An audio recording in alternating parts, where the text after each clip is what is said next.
小姐，好消息！什么好消息啊？我刚刚去街上买针线，听人说援军与公孙军在盘河大战了一场，有位姓赵的小将刺杀了援军大将，致使援军大败。真的吗？姓赵小将，难道是说子龙吗？是真的。坊间盛传这位少年将军身着白甲，头戴银盔，跨白马，持银枪，是赵公子没错的。没错，是他，肯定是子龙。真是太好了，我就知道他会有所作为。感谢上苍保佑，感谢上苍保佑。就是这样。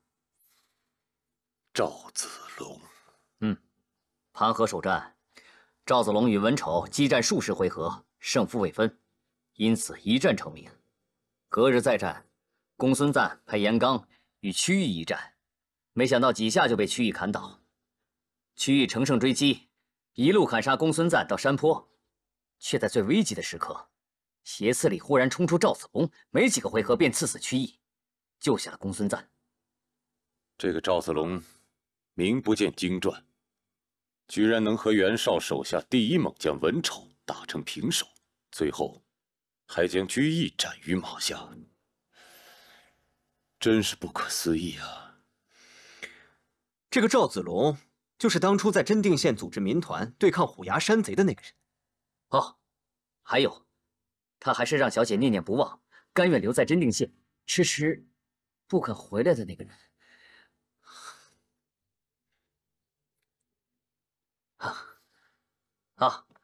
赵子龙这次取胜全凭侥幸，我跟他交过手的，他绝非武功高强之人。这次他能战平文丑，刺杀曲义，全是拜他手里那副神兵百鸟朝凤枪所赐。你说什么啊？你刚才说他使的是什么枪？哦，百鸟朝凤枪。听闻此枪一丈2尺，骑的是前3后7，环抱2尺，枪身为金刚镀银。镂空雕的是百鸟朝凤图案。镂雕百鸟朝凤？莫非他使的是当年岳渊那把枪？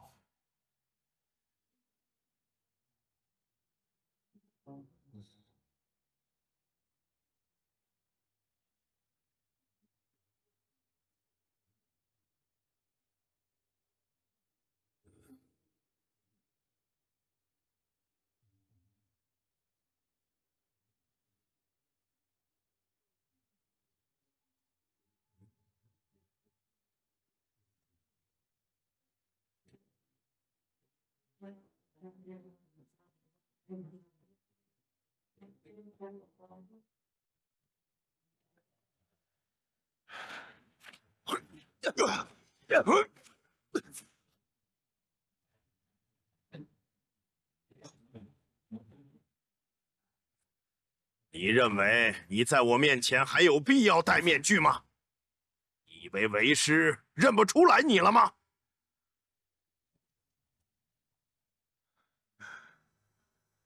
师傅，求您把乐毅百战术传给我吧。你如此大费周章的接近我，拜我为师，难道就是为了得到这本兵书吗？乐毅将军把毕生的战法、兵术汇编成书，就是为了让后人研习他的兵术。您有兵书，但是不用，为什么不能传给我呢？你不配拥有它。为什么？如果我得到兵书，研习其中的精髓，今后我一定可以报效朝廷，造福黎民百姓。够了，一派胡言！你的目的就是为了荣华富贵。这本书如果落到你的手里，那是百姓之祸。师傅，我无需再言，你走吧。在我们师徒份上，我也不想难为你。既然师傅心意已决，徒儿也就不再强求了。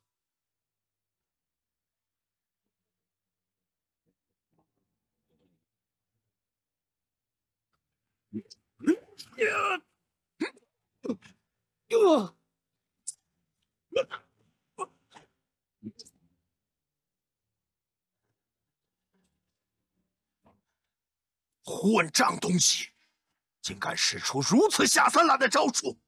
老匹夫，敬酒不吃吃罚酒。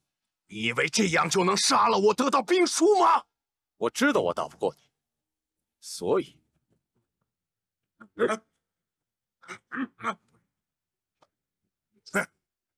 原来你是有备而来啊！我是看清了你了。交出兵书，我饶你不死。我告诉你，你永远得不到这本兵书。上！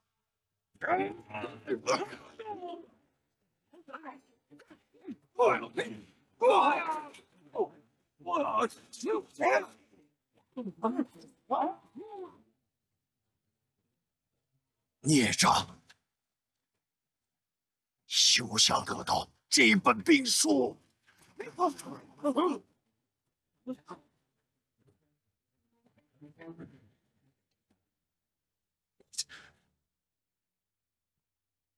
百鸟朝凤枪和兵书与月渊是一同坠入悬崖。如今此枪重现，那兵书也应该有下落了。赵子龙，常山真定人士，姓赵的。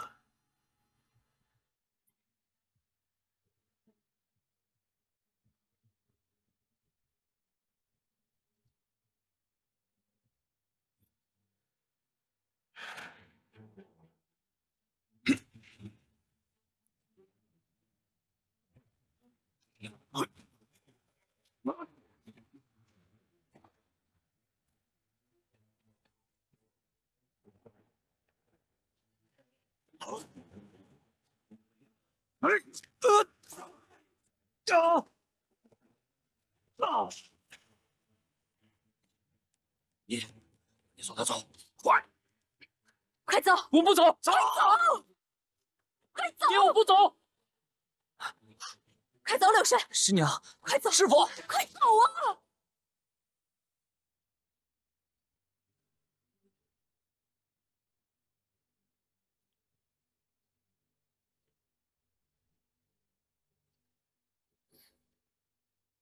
赵安，赵子龙，难道赵子龙就是赵安的儿子？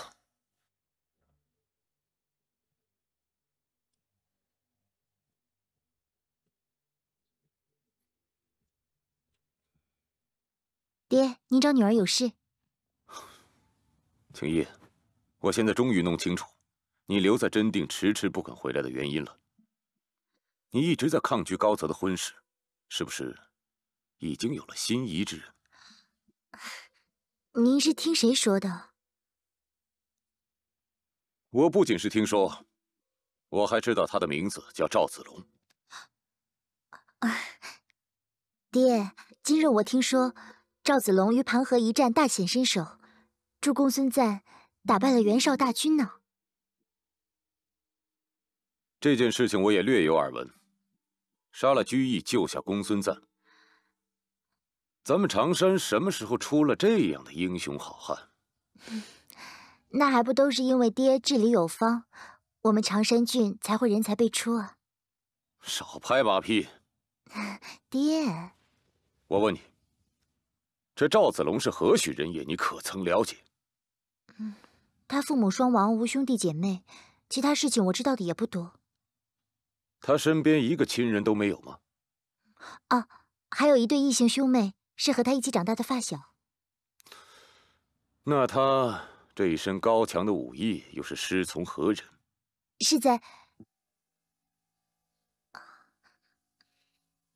是在他师叔的点拨下习得。师叔？对，他的师叔叫李全，也是常山人。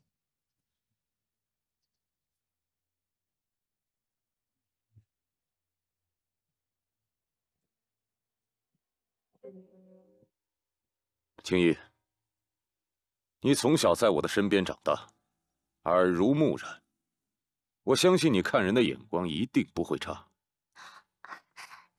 爹，那您的意思是不反对我和赵子龙做朋友？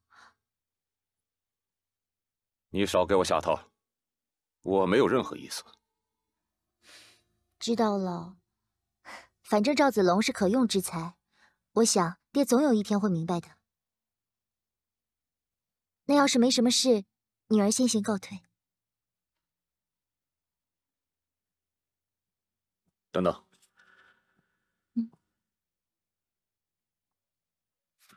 青衣，你很久没有见到你宝月姐姐了吧？不如这一次备些礼物去幽州看看她，顺便帮我也看看你公孙伯伯。啊，真的吗？那女儿这就去准备。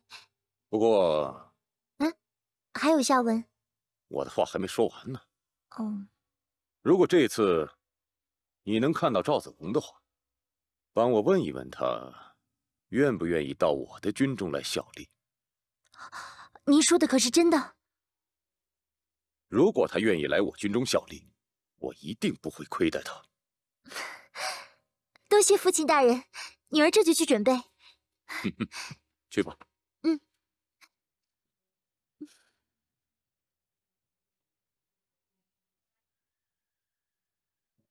公孙瓒和袁绍又交战数合，互有胜负。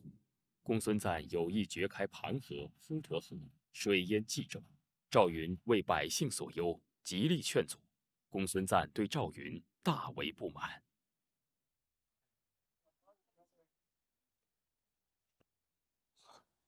请麻烦帮忙通报一声，就说常山赵子龙携弟前来拜见玄德公，请二位稍等。我看这3个人也不是什么厉害人物，随身的军士不足100人，咱们干嘛要特地来拜会他们？不要胡说。当日在山谷里被援军所困，若非他们3人前来救助，恐怕我们早已死在那里。更何况玄德公乃汉室的宗亲。他是汉室宗亲啊！想当初诸侯联军与董卓在虎牢关前大战，那吕布勇猛难挡，多亏了刘关张3位将军，才击败了吕布，压下了董卓那嚣张的气焰。哼，3个人，以多欺少，这也堪称美谈。你不懂就不要乱说，待会儿见到皇叔，不可失了礼数，知道？是。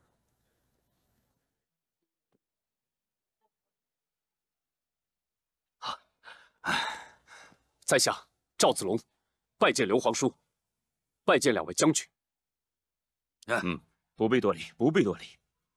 子龙兄弟啊，你来的正好啊！方才我们都在谈你呢。谈起我？没错，方才我们还谈到，不知那公孙老儿走到什么狗屎运，居然能得到你这样一员虎将。懿德，不得无礼。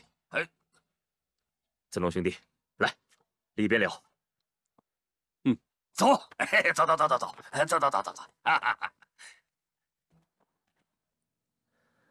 这常山地方虽然小，但是赵云组织乡民义勇，抗击山贼的事情，早就传开了。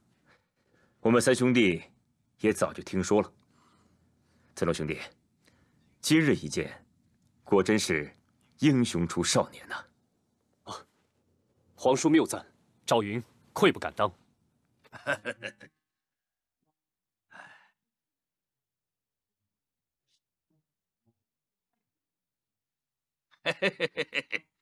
俺说你年纪轻轻，是从哪儿学了这么大的本领？改天给你张飞哥哥比划比划，好让俺掂量掂量你真实的实力。懿德，来者都是客，我们不得无礼，要好生招待。大哥，俺可没有旁的意思啊！俺这是早闻袁绍帐下的文丑十分了得，但是面对子龙兄弟却久战不下。俺便想，俺要与子龙兄弟较量，一旦胜了子龙，那不就等于胜了文丑啊三弟想战胜文丑，害怕日后没有机会，何必再次挑衅自家人，伤了和气？赵云与3位仁兄一见如故，怎会伤了和气呢？如果有机会，赵云也想和懿德兄切磋一番，到时候还请懿德兄高抬贵手，多多指点。子龙兄弟果然是虚怀若谷，气度非凡。兄弟今日一见，相见恨晚呐。二哥，你看大哥跟子龙兄弟如此亲密，看俺老张嫉妒的眼睛都红了。哈哈哈哈！正所谓英雄惜英雄。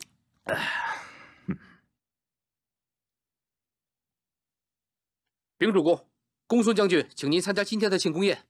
哦，传话过去，就说稍后我们就到。诺。子龙兄弟，这次战役你功不可没，不如这样吧，随我们一同赴宴，如何啊？哎，不要这了那了，有酒有肉，哈哈哈，不吃白不吃。哈哈哈，走走走啊！好。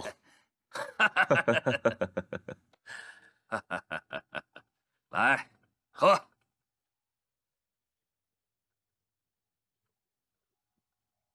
哈哈。这段时间，若非玄德相助，恐怕败于袁绍老贼。来，好，愚兄敬你一杯，喝。不必客气。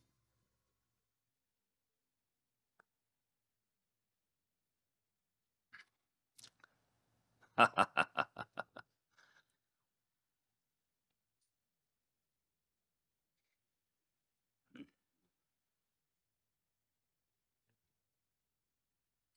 干！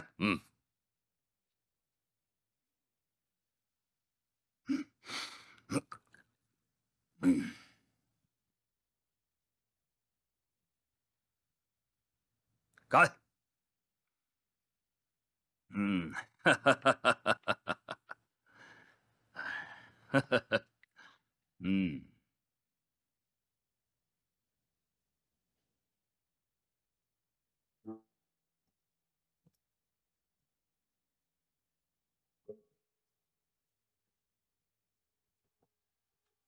好，请。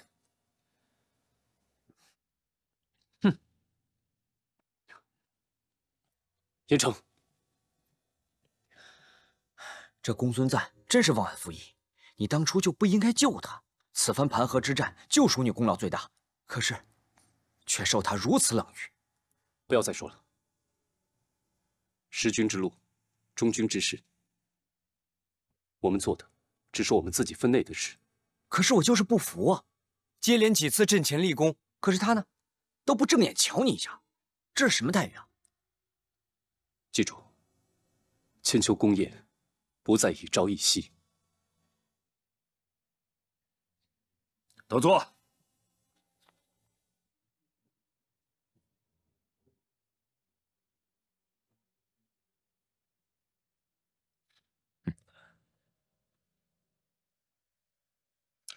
哈哈哈哈哈！把酒都倒满了，继续喝。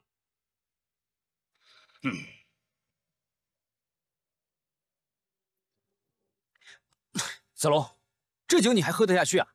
人家庆功庆的不是你的功。走。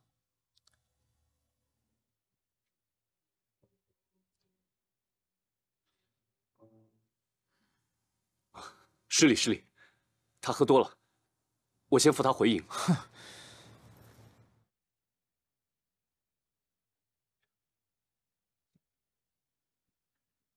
来，喝。喝。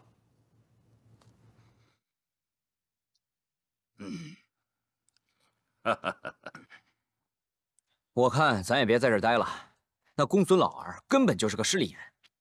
严城，我一再劝你，只要我们做事脚踏实地，把自己做好了，又何必在乎别人的眼光呢？更何况，这几战都是我擅自介入，事先未得主公的首肯。要他首肯，要得到他的首肯才出战的话，他早不知道死多少次了。子龙，恭喜啊！你近日表现与以往相比，简直有过之而无不及。全军上下都在盛传你走马战曲意一事呢。我相信你很快就会平步青云的。什么平步青云？你父亲目中无人，根本就没把他放在眼里。你说什么？我爹他……严城，再胡说，别怪我不客气。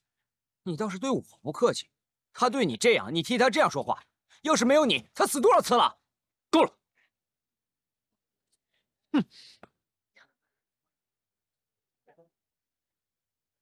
我爹太过分了，我这就找他问个明白。哎，郡主，今日之事，微不足道，本来就是严惩，小题大做罢了。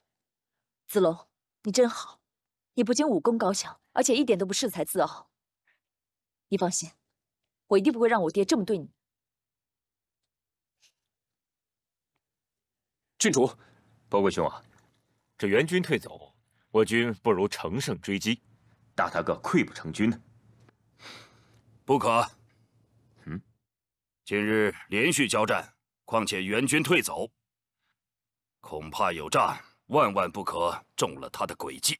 他现在得以喘息，还有颜良、文丑2员上将，相迎恐怕不易啊。颜良、文丑不足为惧，这援军退走，士气稍挫。我等此时不打，又更待何时呢？就是，有俺们仨兄弟在，怕他做甚？打！有你们3位兄弟相助，愚兄还有何惧怕呀？只是实不相瞒，本侯刚刚收到天子遣使传诏，劝我与袁绍即刻罢兵言和，择日回京复命。伯贵兄是想要奉旨行事，可有没有想过，这正是董卓之意呢？实不相瞒，本侯刚刚收到天子遣使传诏，劝我与袁绍即刻罢兵言和，择日回京复命。伯贵兄是想要奉旨行事，可有没有想过，这正是董卓之意呢？其目的无非就是想要拉拢你与袁本初，提升他在朝廷以及众诸侯之间的地位和影响力。不管是不是董太师之意，既然天子下了诏书，我也只能奉旨行事了。爹，老爷，哎，慢点。爹，来的正好，快去见过3位叔叔啊！多亏3位兄弟今天鼎力相助，为父才凯旋而归啊！快！宝月见过刘叔叔、张叔叔，还有关师傅。师傅，哦，我差点忘了，云长教过他刀法，一日为师，终身为父。焦师傅，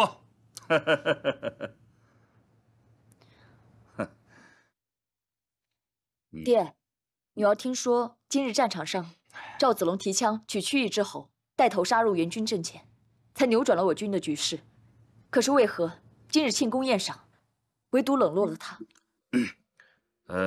老爷，别胡闹。女儿就想问你，赵子龙英勇无双，又救您于危难之中，您为什么就是不重视他呢？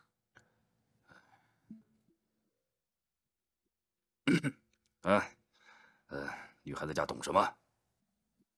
赵子龙是否有功，我心中有数。你回去吧，这个事儿明天再议。爹，来人！主公，即刻护送郡主回府。诺。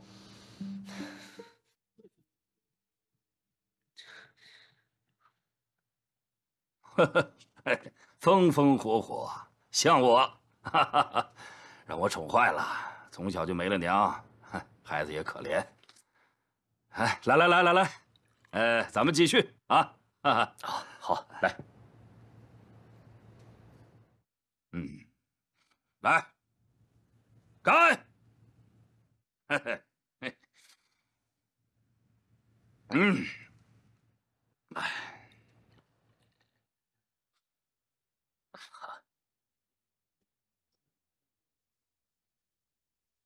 准备好了吗？小姐都准备好了。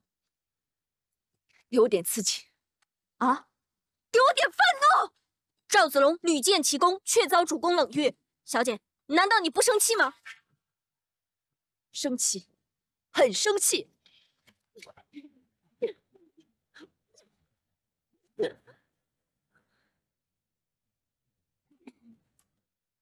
袁绍，你个狗贼！我要大卸你8个块！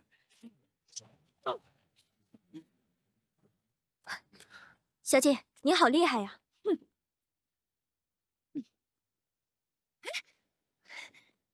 师傅，哎，此称谓关某实不敢当。当初虽答应教你刀法，却因时日不多，只能点拨一二。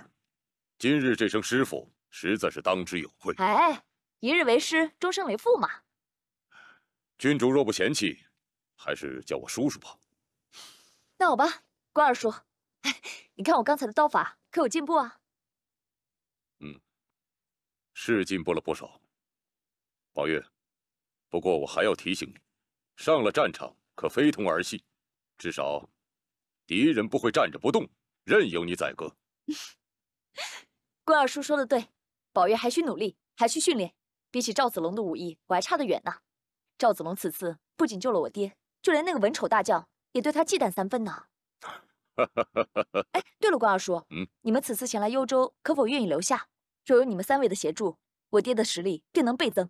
而且，关二叔将来还能继续教我刀法呢。当初我们兄弟3人桃园结义，立下盟约，共同进退。我与三弟向以大哥马首是瞻，他怎么说，我们怎么做。那您觉得，您大哥愿意留下吗？昨日你父亲接到董卓的矫诏，似乎有意臣服。我看你刘叔叔的样子，幽州恐怕并非我兄弟3人久留之地呀。哦，张将军，哎，张将军，子龙贤弟，哎，大哥，子龙来了。玄德公，子龙，我正要去找你呢。听说玄德公就要离开了。老骥伏枥，志在千里啊！为何如此的匆忙？我们兄弟3人来到此处，是来相助公孙瓒，本想与他共谋共赴汉室之策。哎呀，只是这道不同，不相为谋。我等再留在此处，也毫无意义，不如早些离开为好。那公孙瓒与那袁绍，皆一路货色。三弟，不可无礼。子龙，我想听听你对公孙瓒应允董卓劝和一事有何看法？董卓拥兵自重，欺君罔上，实乃国贼。主公此举，确实让人失望。这个公孙瓒，摆明了就是敷衍君臣的家伙，俺们算是看走眼了。子龙，良禽择木而栖，你如此深明大义，不如就跟我们走吧。三弟此话说的不错呀，子龙，据我观察，你是个将才啊。不过这个公孙瓒心胸狭隘，你若执意留在此地的话，恐怕会误了发展。这，我知道，我们这个要求太过于唐突了。哎，其实你也看到了，我们这3个兄弟，如今也是居无定所的。哪能让子龙你和我们一起流浪呢？玄德公不必为难。这公孙瓒再不济也是一方诸侯啊。子龙，你先委屈一阵子，等我等谋定好之后，你再做决定也不迟。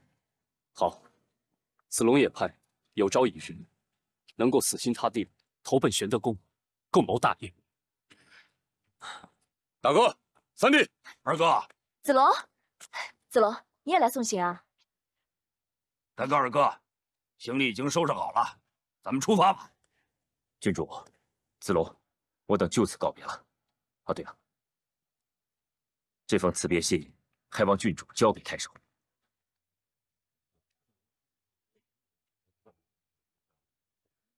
既然3位叔叔去意已决，宝月不便挽留，还望叔叔珍重。玄德公，2位将军，后会有期。好，后会有期。后会有期。后会有期。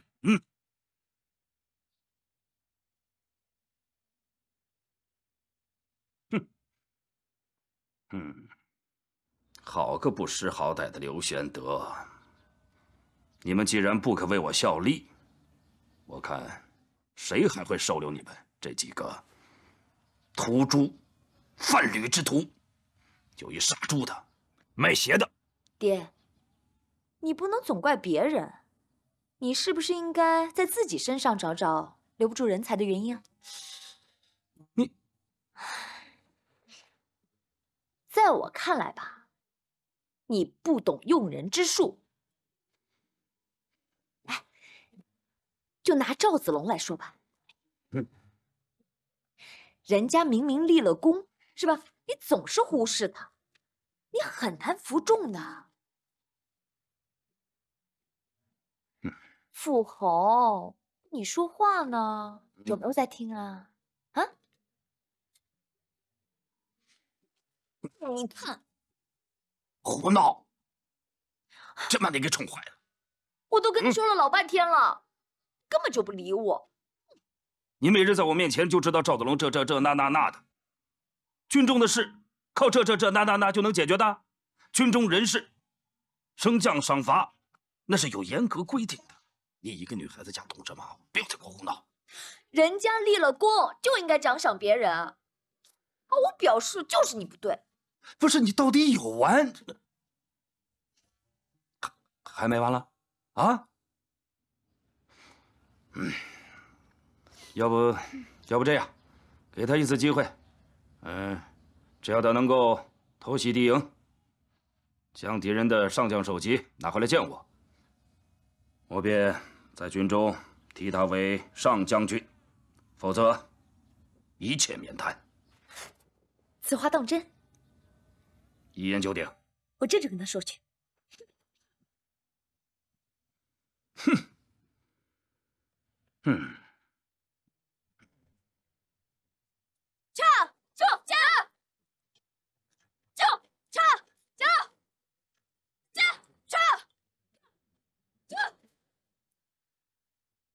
不知这公孙瓒帐下何时多出这么一号人物，竟然不到5个回合，便取了居易将军的性命，连文丑将军都奈何不了他，我等岂是对手？唉！报！将军，营外来了一位自称赵子龙的敌方战将，叫嚣挑战。什么？赵子龙？走，去看看。走。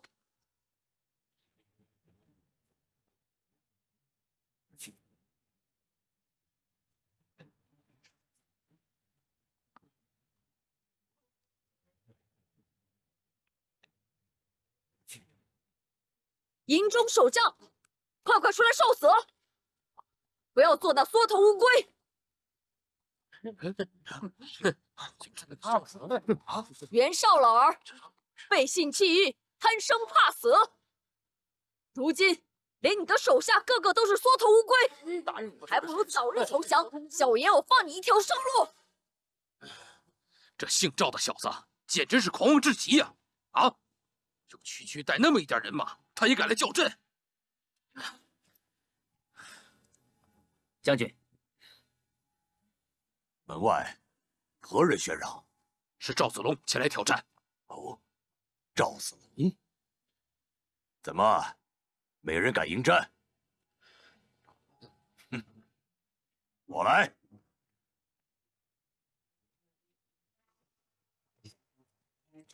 撤！来得好，受死吧！上！撤！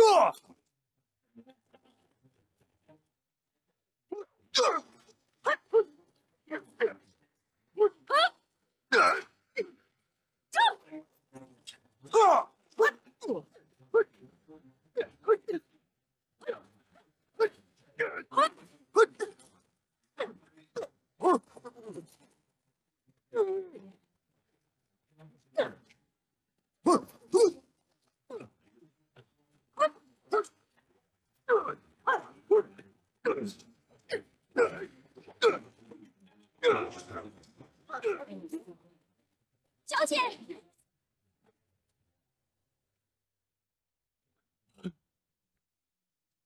是个女的。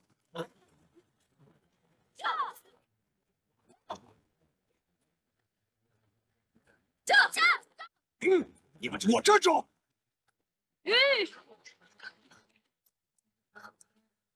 你不能伤害我家郡主，否则我家主公一定会灭了你的军营。哦，嘿嘿，原来是郡主啊！回去告诉赵子龙，让他天黑之前到小树林来找我。郡主的命还可以保，如果敢带援军的话，嘿嘿嘿，那可就保证不了郡主的命啊！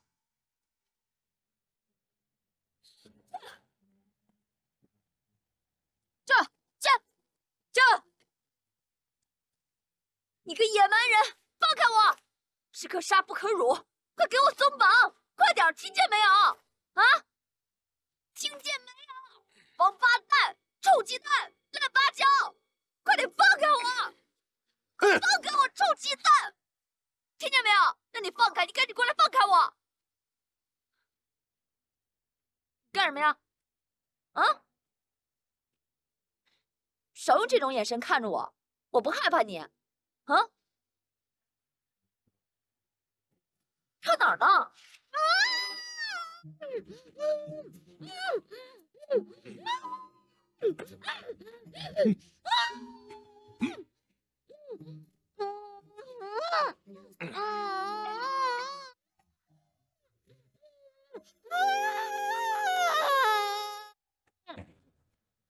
什么？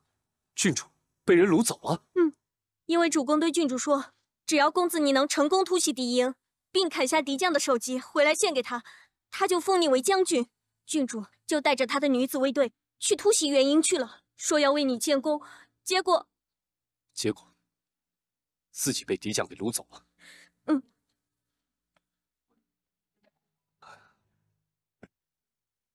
可是仅凭我一人之力，恐怕不足以。不如将此事禀报给主公，我们共同商议对策。是啊，敌人这么多，子龙救人不成，反倒把自己搭进去了。不，掳走郡主的人说，要救郡主的话，须得让赵公子在天黑之前单独到园营旁边的小树林去找他。若是不去的话，他就会杀了郡主的。这会不会是敌人的圈套啊？大哥，你要三思啊！赵公子，我们家郡主可是为了你才会被人掳走的，你若不去救她，她就会没命的。好，你们切勿担心，我先去小树林探探虚实。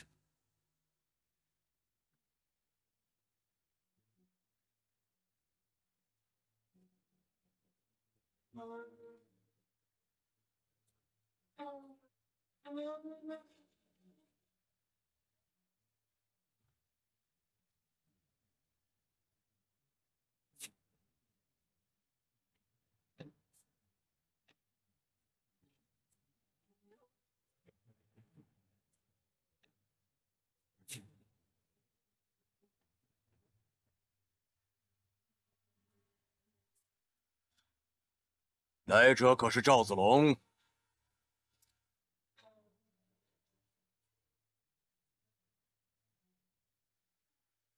你果然是一个人呐，够胆识。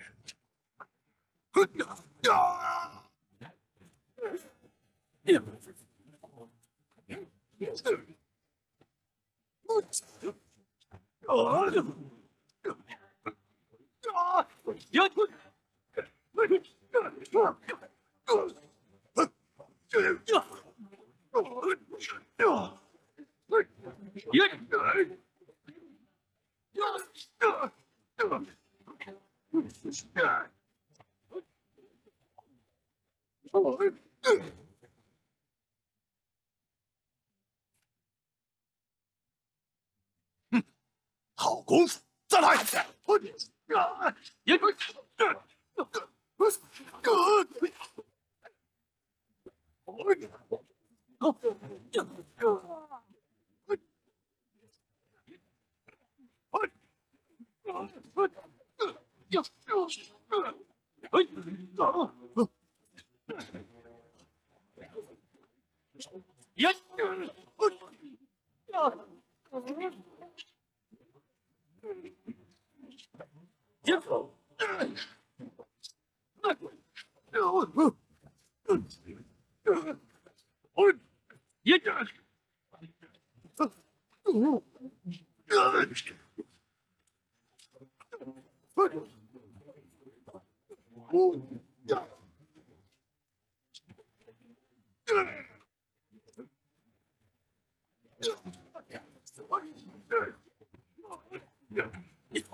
不愧是袁绍帐下的大将。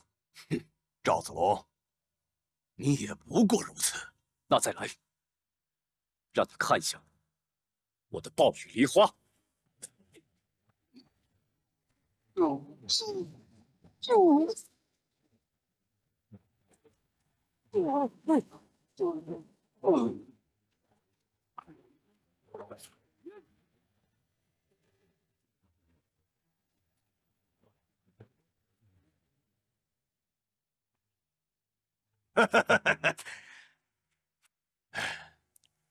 赵将军枪法果然高明。文丑甘拜下风。赵将军，你我可惜同处敌对阵营啊。文将军言而有信，未曾伤害郡主，在下佩服。战场之上，不是你死就是我活。今日约你前来，纯粹是私人切磋。哎，赵将军，你的枪可否借在下一瞧啊？请。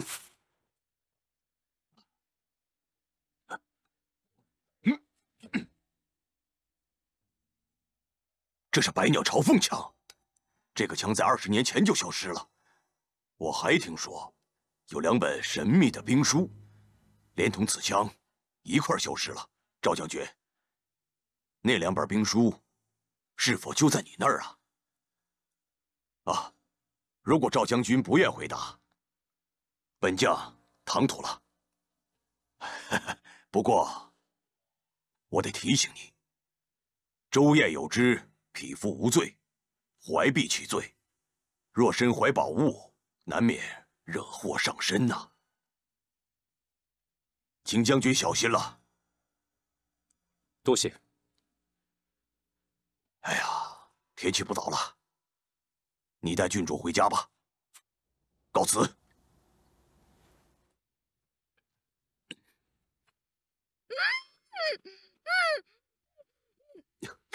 没事吧？子龙，见到你真是太高兴了。你没事吧？你有没有受伤啊？啊？哎啊！怎么了？我腿麻了。哦，我扶你。嗯。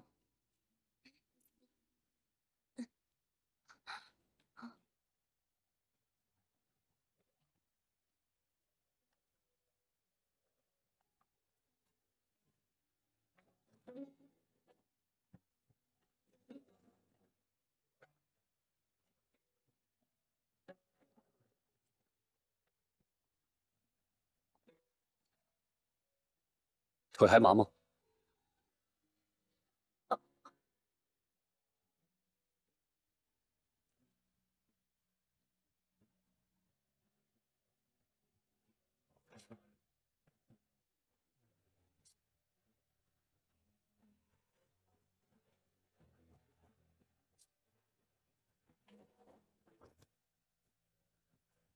郡主，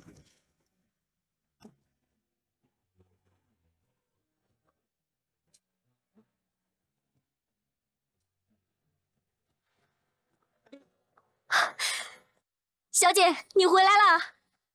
小姐，你可算回来了。平儿，你怎么冒冒失失的？平儿担心你嘛，你都不知道，我的心都提到这儿了，这下可算放心了。平儿，先扶郡主回去休息吧。我没事儿。子龙，幸好你及时赶到，才救了我一命。我爹这一次一定会重用你的。郡主这一次冒险，也是为了赵云，在下感激不尽。不过赵云希望郡主日后多多留意自己的安危。你是在关心我吗？我知道你一直都关心我，因为我一直这么关心你。小姐，赵公子，你们一会儿再关心吧，主公等很久了。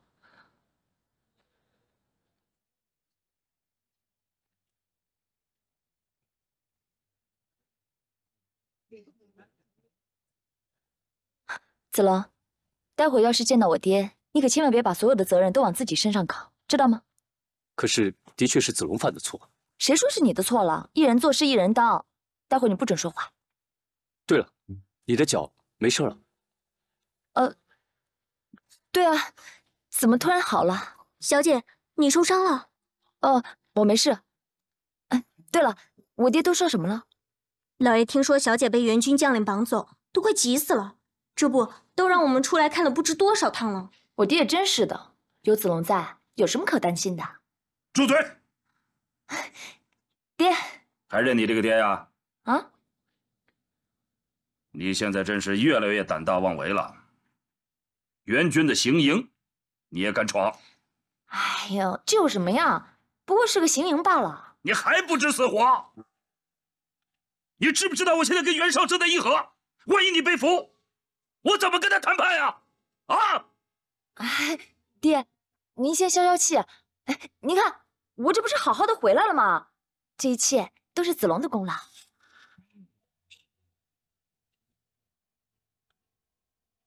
不要跟我谈功劳。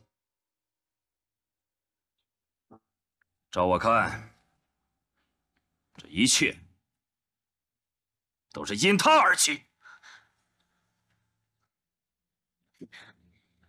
幸好今日有惊无险，否则我对他定然重责不贷。爹，是我自己要去元营挑战的，子龙他事先并不知情，你怎么可以？闭嘴！若不是因为他好大喜功，在阵前表现嚣张，又怎会引起敌将的注意，进而拿你的性命相要挟？爹，你也太不讲理了！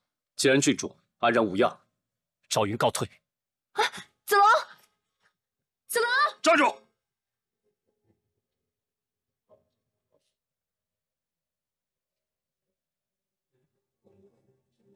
看见了吧？目中无人，狂妄至极。我所看见的是你不讲理，我懒得跟你说。哼，小姐，哼，我不讲理，理就是我造的。宝月姐姐实在太过冲动了，可不是嘛？虽然宝月郡主是为了帮大哥立功，可她一介女流，又岂是那文丑的对手？结果他逼得子龙单枪匹马深入敌营去救人，你说他是不是成事不足败事有余啊？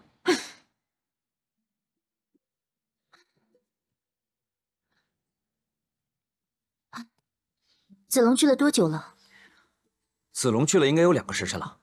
如果子龙单打独斗的话，应该有胜算。我就怕……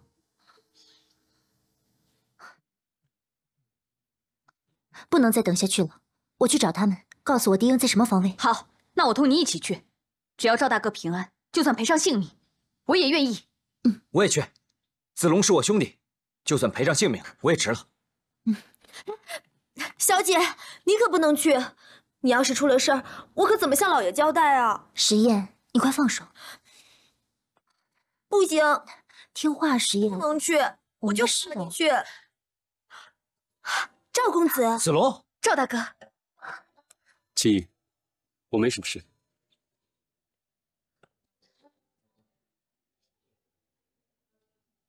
怎么，不认识我了？你怎么在这儿？我在哪里并不重要，重要的是能够见到子龙你平安归来。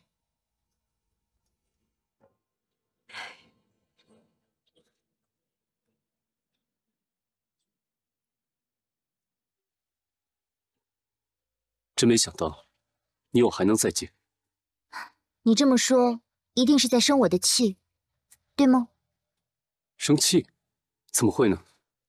就算你生我的气，那也是人之常情。这表示你还是在乎我的。上回你特意到郡治找我，跟我说了那些话，我明知你是关心我，也知道你经历了许多危难，甚至还差点丧了命。我非但不懂得安慰你，还刻意冷漠对你。我想当时我一定伤了你的心。青衣，曾经我们两个人共同经历过生死，我以为我们彼此足够的信任，足够的相知相惜。所以我出言伤你，其实也是在伤害我自己。不过，好在我复原的快，还这么主动的来这里寻你。你呢？能原谅我了吗？谈不上原谅，只是十分的思念。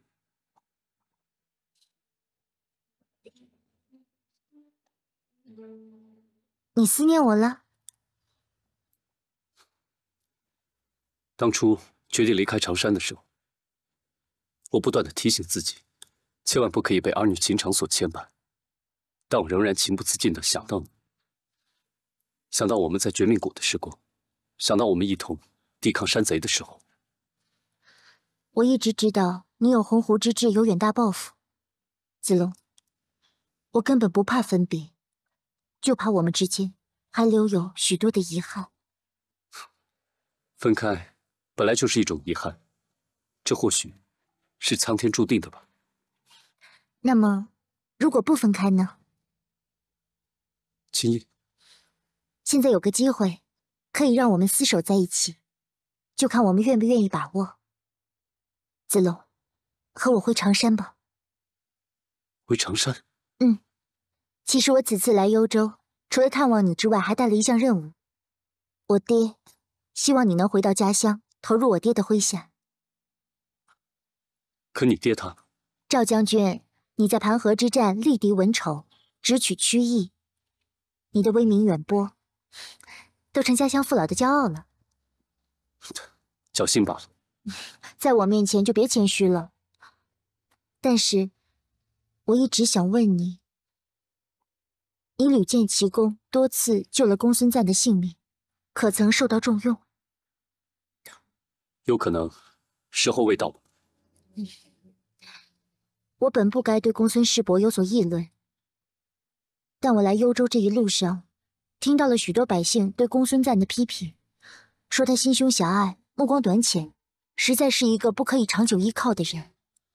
尤其他为报其弟公孙越之仇，而与袁绍交战，最后却因为董卓一直矫诏而不了了之。由此可见，公孙瓒这个人待人处事根本少有情义。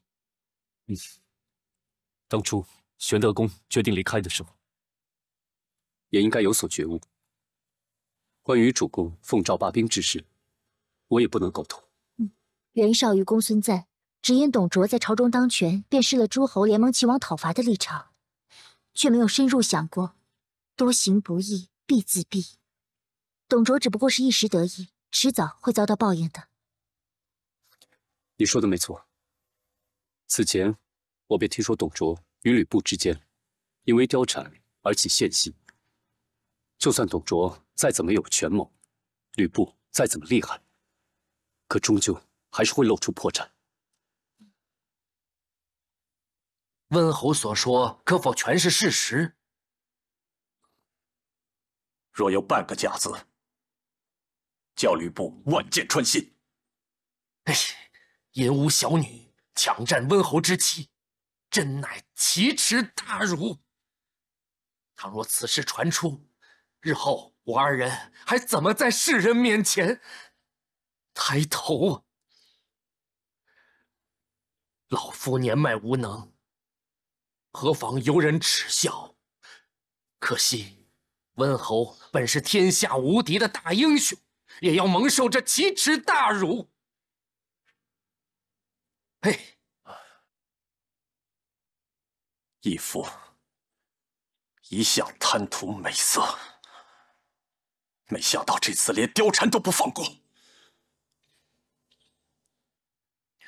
温侯息怒，温侯不可妄语，若被人听到，岂不招来大祸呀？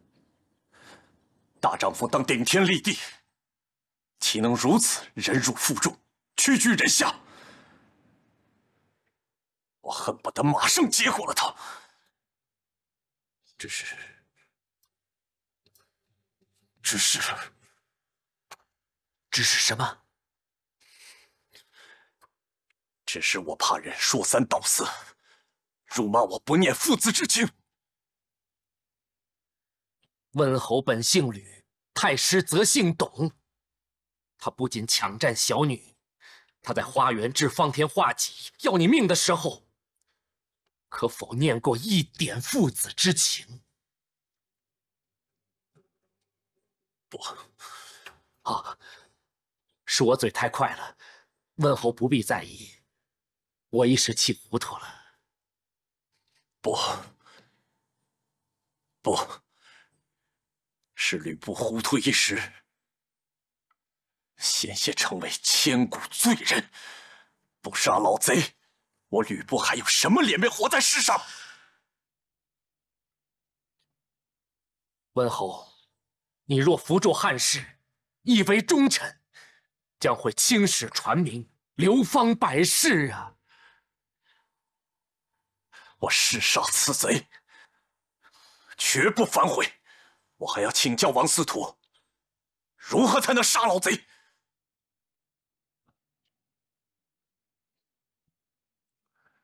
现在老贼派重兵护院，我们得设法引他出来呀。毕竟有近万员兵将护院，强攻很难。如果干等他出来，还不知道何年何月。看来只有老夫亲自出马，而且再加上一剂猛药，才能诱出老贼了。一剂猛药？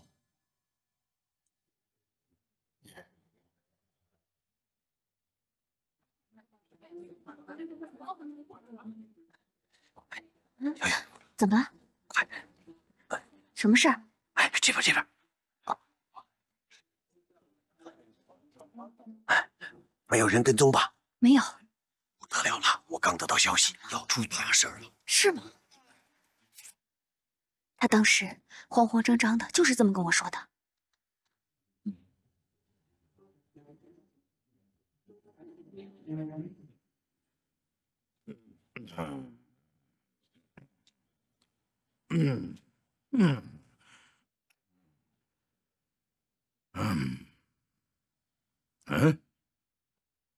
爱妃，怎么起这么早啊？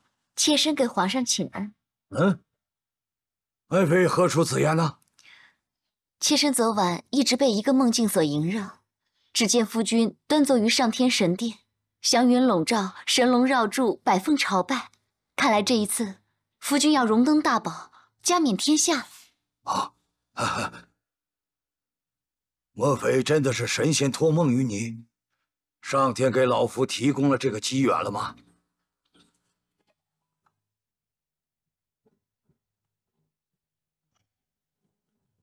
自打老夫得了倚天、青钢两把护国神器之后，我就知道早晚会有这么一天。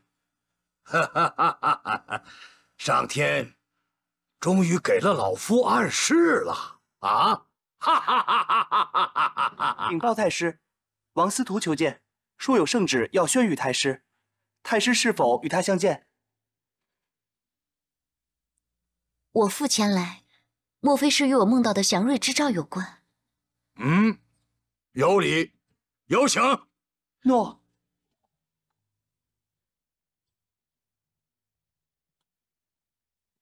参见太师。哎，王司徒，今日屈原旨而来，怎么先拜起老夫来了？恭喜太师，贺喜太师！今后王允跪拜太师，乃是天经地义。快请起。圣旨上怎么说？皇上年纪尚幼，近日大病一场，深感朝政政务繁重，力不从心。我已奏请皇上以天下苍生为重。皇上已经恩准，将皇位禅让给太师。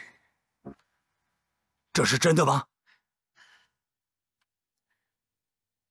皇上禅位给太师，此乃顺应天意。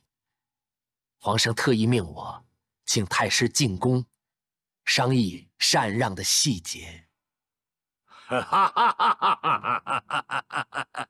老夫早料到会有这么一天，但是这一天来的太突然了啊！貂蝉的梦还真准呐！啊！小姐，你快跟我说说，那个赵公子是怎么打败文丑，把你救回来的？哼，那个文丑还真是个人物，但是比起赵子龙，他还得自叹不如。但是高手过招，还真是既精彩又刺激。怎么精彩了？你真想知道？当时啊，这个文丑和子龙都是持枪，两枪交战，蹭蹭蹭，顿时火花四溅。这个枪锋呼啦啦的卷起风沙，溅得我的眼睛都睁不开了。只见子龙一袭白袍站立在落叶中，怒视万丈，戳指大骂：“狗贼！胆敢动我心爱的女人，拿命来！”二人经过数百回合的交战，本来这个文丑还是能接上几招的，但是后来频频逼近，只见子龙飞身刺向文丑，百鸟朝凤枪直指文丑的脑门，让对方输的是心服口服。哇，是吗？这也太精彩了吧！小姐，你能目睹这一切，应该特别幸福吧？这个嘛……不过说实在的，我当时被绑在树林的深处，也没有亲眼见到啊！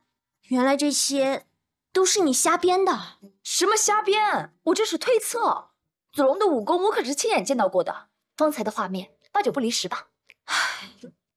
亲爱的郡主啊，我看你现在对那个赵公子的情谊已经是覆水难收，难以自拔了。臭丫头，竟敢挖苦我！不过我还要提醒小姐一句，那个青衣郡主已经来幽州了，她听说赵公子去救你，坚持留在军营，估计这会儿应该已经见面了吧？青衣来了。他俩不是吵架了吗？怎么会这么快就和好了？这个青衣真是不识大局，自己已经有婚约了，整天缠着赵子龙不放。不行，我得赶紧去军营。